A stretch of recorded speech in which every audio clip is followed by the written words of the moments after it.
Poor water flow into your tank sucks, but fixing a clogged inlet valve is easier than you think.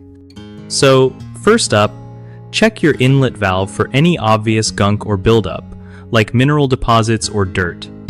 If it looks clogged, try cleaning it with some vinegar or a mild cleaner to break down the stuff blocking the water. Sometimes, just giving it a good scrub with an old toothbrush does the trick.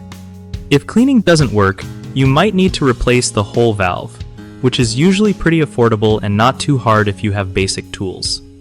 Make sure to turn off the water supply before messing with the valve to avoid floods or leaks. Also, keep an eye on your water pressure. Low pressure can make flow worse even if the valve is clean.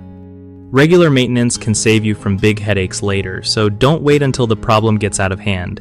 And if you're not super confident, calling a plumber to check the valve is always a smart move. One of the biggest issues with poor water flow caused by clogged inlet valves is ignoring early signs like slow filling or weird noises, which can lead to bigger tank problems. Fix this by inspecting your valve regularly and cleaning it at the first sign of trouble.